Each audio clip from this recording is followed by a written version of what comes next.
جب تم سے سلام کیا جائے تو تم اس سے بہتر جواب دو، اور اگر بہتر نہ دے سکو تو کم سے کم اسی طرح لوٹا دو۔ اب اس بات سے معلوم ہوا کہ اگر یوں تو سلام کے بڑے فوائد ہیں، آگے میں اس پر روشنی تھوڑی سی ڈالوں گا، لیکن اگر اس کے باوجود بھی سلام کوئی گزر جاتا ہے کسی کے پاس سے اور اس نے سلام نہیں کیا تو ہمیں اسے ملامت نہیں کرنا چاہیے کہ یہ کمینہ ہے، بے ادب ہے اور ایسا ہے ویسا نہیں کرنا چاہیے۔ کیوں؟ اس لیے کہ سلام کرنا یہ سنت ہے، جائز ہے، لیکن اس کے کرنے کی فضیلت بہت ہے، اس کو کرنا چاہیے۔ لیکن اگر کسی نے نہیں کیا تو ہمیں ملامت نہیں کرنا چاہیے، لیکن رد سلام کا جواب دینا واجب ہے۔ اگر کسی نے بھی ہم سے اس کے دشمنی ہے، بات چیت بھی نہیں ہے، لیکن اگر ہم سے کسی نے سلام کیا ہے تو اس کے سلام کا جواب دینا ہمارے اوپر واجب ہے۔ اگر ہم نہیں دے رہے ہیں تو ہم گنہگار ہیں۔ اور سلام کے بارے میں ہمارے نبی جناب محمد الرسول اللہ صلی اللہ علیہ وسلم نے کیا فرمایا کہ جب سلام کرو تو یہ نہیں اس میں ثواب مل رہا ہے، اس کے بڑے فوائد، السلام علیکم، السلام علیکم، ایسا نہیں، پورا سلام بولیے، السلام علیکم۔ کیا بولیں آپ؟ السلام علیکم۔ یہ تو آپ کو پتا ہے یہودی ہمارے نبی صلی اللہ علیہ وسلم کے پاس آتے تھے تو وہ آپ کو دھوکے میں ڈال کر، یعنی آپ کو شبے میں ڈالتے تھے، جلدی سے کہتے السلام علیکم، یعنی کیا کہتے تھے؟ تمہاری موت ہو جائے۔ السلام نہیں کہتے تھے، کیا کہتے تھے؟ السلام علیکم۔ کیا کہتے تھے ہمارے نبی کو؟ السلام علیکم، تم مر جاؤ، تم ہلاک ہو جاؤ جو ہے۔ اما عائشہ نے اس بات کو سمجھ لیا تو انہوں نے کہا علیکم السلام واللعنہ، اے یہودیو تم پر ہلاکت ہو، تم پر اللہ کی لعنت ہو، ہم اللہ کے نبی پر کیوں ہو؟ لیکن آپ صلی اللہ علیہ وسلم نے انہیں منع فرمایا، کہا عائشہ کچھ لو، میں نے بھی انہیں وعلیکم کہہ دیا، انہوں نے اگر ہمارے لیے بددعا کی، وعلیکم کا سیم ٹو سیم میں نے کر دیا، اسی طرح ان کو لوٹا دیا۔ تو کبھی کبھی ہم اگر جلدی میں کہتے ہیں تو کہیں ہم سے وہ لفظ غلط تو نہیں ہو جا رہا ہے، اس کا مفہوم بدل تو نہیں جا رہا؟ السلام علیکم نہیں، السلام علیکم۔ کیا بولیں آپ؟ السلام علیکم۔ آپ صلی اللہ علیہ وسلم اور نے فرمایا، اور اس کے بعد میں کیا؟ قرآن کی آیت جو میں نے ابھی آپ کے سامنے پڑھی کہ بہتر جواب دو۔ اگر آپ کہتے ہیں السلام علیکم تو ہمارے نبی نے فرمایا 10 نیکی کے آپ حقدار ہو گئے۔ آپ نے کہا ورحمۃ اللہ، جوڑ دیا اس میں وبرکاتہ، السلام علیکم ورحمۃ اللہ، 2 کہا تو 20 نیکی، وبرکاتہ بھی شامل کر دیا تو 30۔ اسی طرح جواب دینے والے کو اس نے کہا وعلیکم السلام 10، وعلیکم السلام ورحمۃ اللہ 20، وبرکاتہ 30 نیکیاں مل گئی آپ جو ہے۔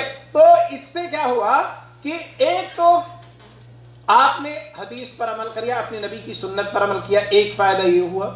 دوسرا فائدہ یہ ہوا کہ آپ کو اس پر نیکیاں مل رہی ہیں، اور تیسرا اس کا فائدہ یہ ہے کہ آپ صلی اللہ علیہ وسلم نے فرمایا کہ اس سے آپس میں محبت بڑھتی ہے اور اختلافات ختم ہوتے ہیں۔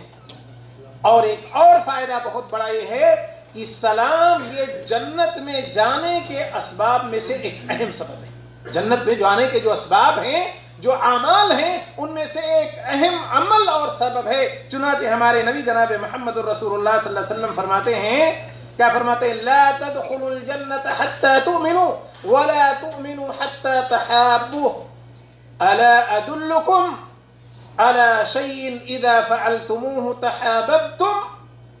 اور اس کے بعد آپ صلی اللہ علیہ وسلم نے افشوا السلام بینکم، آپ صلی اللہ علیہ وسلم نے فرمایا کہ تم جنت میں نہیں جا سکتے یہاں تک کہ تم مومن ہو جاؤ، ایمان لے آؤ، اور کہا کہ تم مومن ہو ہی نہیں سکتے یہاں تک کہ آپس میں ایک دوسرے سے محبت کرو۔ اب ذرا اس بات پہ غور کرو، اس جملے پہ ہمارے نبی کے غور کرو کہ تم مومن ہو ہی نہیں سکتے مکمل جب تک کہ تم آپس میں ایک دوسرے سے محبت نہ کرنے لگو۔ ہم ایک دوسرے سے کتنی محبت کرتے ہیں ذرا سوچئے، غیروں کو تو چھوڑیے، دور کے لوگوں کو، ہم اپنے بھائی، اپنے رشتہ دار، اپنے بہن، اپنے دوست، اپنے پڑوسی سے کتنی محبت کرتے ہیں۔ یہ تمام مومنوں کی بات ہے۔ کہا اللہ کے رسول نے حتی تحابوا، یہاں تک کہ تم آپس میں ایک دوسرے سے محبت کرنے لگو۔ دوسری روایت میں بھی اس کا مفہوم یہ ہے کہ تم میں سے کوئی شخص لا یؤمن احدکم حتی یحب لاخیہ ما یحب لنفسہ، اس وقت تک اس کا ایمان مکمل نہیں ہو سکتا جب تک کہ وہ اپنے بھائی کے لیے وہی نہ پسند کرے جو اپنے لیے پسند کرتا ہے۔ تو اس کی بڑی اہمیت ہے کہ ہم ایک دوسرے سے جو ہے محبت کریں۔ اب محبت کا آپ صلی اللہ علیہ وسلم نے نسخہ بتایا، کیسے محبت پیدا ہوگی۔ آپ صلی اللہ علیہ وسلم فرماتے ہیں اولا ادلکم علی شیء اذا فعلتموه تحاببتم، کیا میں، صحابہ سے آپ کہہ رہے ہیں کیا میں ایک ایسی چیز نہ بتا دوں کہ اگر آپ اس کو کرنے لگیں تو آپس میں محبت پیدا ہو جائے، آپس میں ایک دوسرے سے محبت کرنے لگو جو ہے۔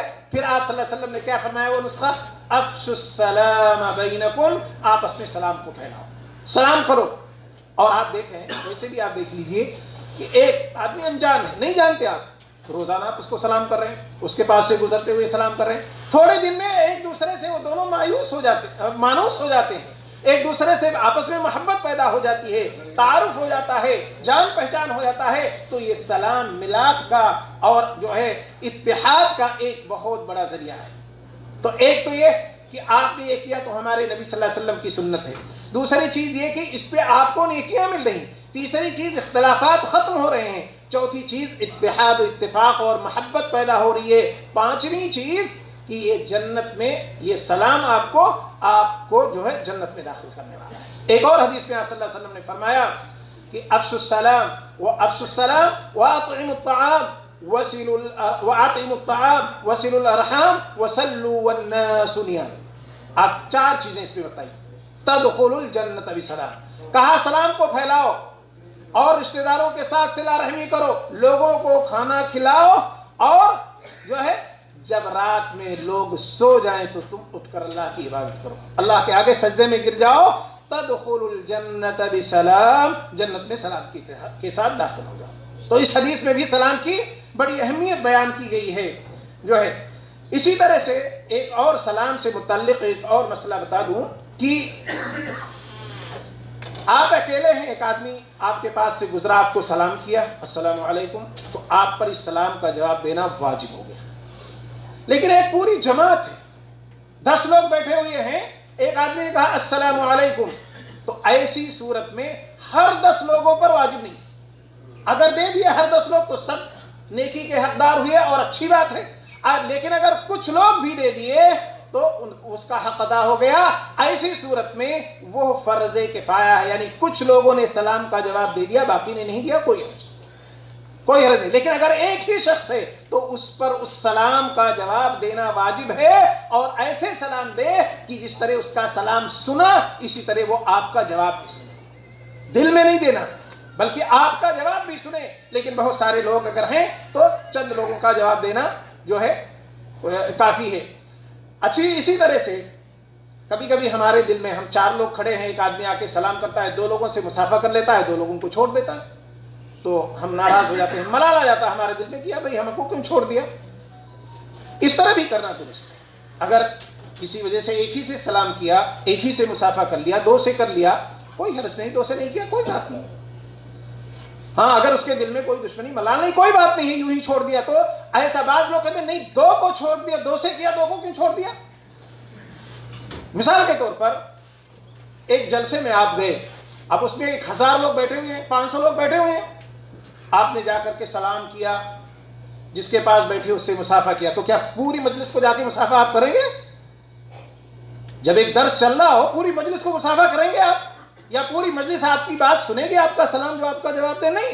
تو اسلام کے اندر جو اس کے آداب ہیں یہ بہت عمدہ اور درست ہے، یہ ناممکنات کو نہیں لاتا ہمارا اسلام، جو چیز ممکن نہ ہو اسے نہیں لاتا۔ تو بعض حالات میں آپ جو ہے گئے اور مثال کے طور پر بازار میں ہیں، اب آپ نے السلام علیکم کہا، 10 لوگوں نے جواب دیا، جو آپ کے ساتھ ہیں وہ بھی، جو دور ہیں وہ بھی، تو اب کیا ساری بازار والوں کو آپ مسافہ کرتے جائیں گے؟ ناممکن ہے، یہ ساری چیزیں ناممکن ہے۔ تو اسی لیے اس سلسلے میں یہ ہے کہ اگر چند لوگوں نے کیا یا چند لوگوں سے کیا گیا اور چند لوگوں سے نہیں تو اس میں کوئی حرج نہیں ہے۔ اسی طرح سے اگر کوئی کافر سلام کرے تو اس کا جو ہے وعلیکم علماء کرام نے اس کی وفد کہ وعلیکم، جیسے ابھی میں نے شروع میں کہا ہمارے نبی صلی اللہ علیہ وسلم نے جب جو ہے یہودیوں نے جو ہے آپ سے سلام کیا، حالانکہ صحیح معنوں میں وہ آپ پر جو ہے بد دعا کر رہے تھے، تو آپ نے صرف وعلیکم کہا، تو وعلیکم کر اکتفا کرنا یہ بہتر ہے۔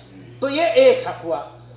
کیا حق تھا؟ مسلمانوں کا مسلمانوں پہ حق تھا کہ ان کو سلام کیا جائے جو ہے، اسی طرح سے